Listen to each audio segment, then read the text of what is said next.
कर्पूर गौरम करुणावतार संसार सारम भुजगेन्द्रहारा सदा वसन्तं प्रजालवन्दे भवानी सुतं नमामि। शिव बौला पंडे जी रूप होंगे महादेव बौला पंडे जी जय हो।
ने क्या तपस्या मांगा ये वरदान, शेखर सिर में हाथ बढ़ा दूं जल के मिटे ये मस्तक है दिया भोले ने दे दिया वरदान।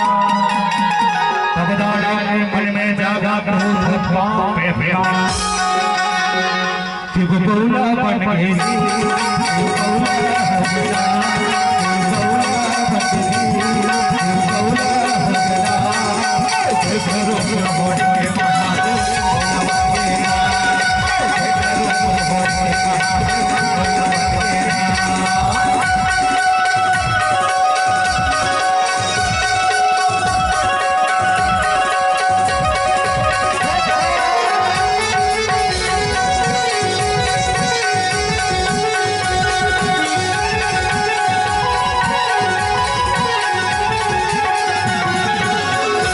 भस्मासुर का जान निराला छुट गए पार्वती माता।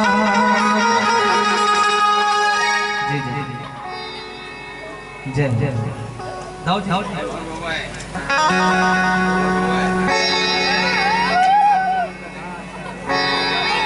हमारे स्वर्गीय दादाजी नाथ मठल जी की आत्मा शांति रहे, भगवान शंकर जी संकोच एक गीत हमारे बाबा जी ने समर्पित है। भस्मासुर का जान निराला छुट गई पार्वती माता, शंकर भी वहां भागा। अरे आप दौड़े महादेव पीछे भस्मासुर अचर चमड़ के सब देवता पहुंच गए शंकर भगवान की शिव बौला बन गए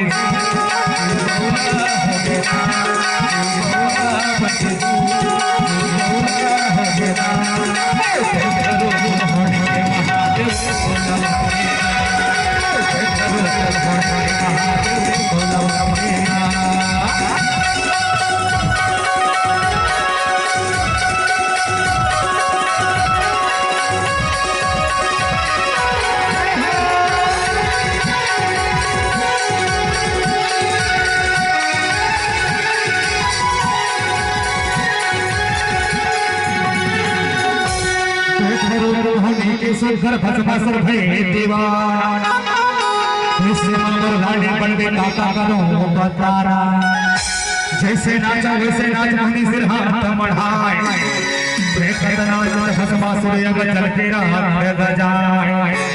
एक बार कैलाशपति हरिगिरि बंधु दीनानाथ कहा मुझे रूप दिखाओ।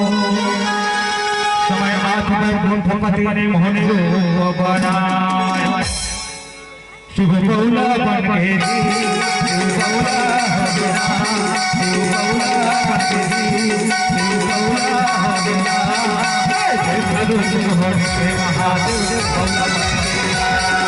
शिव गौला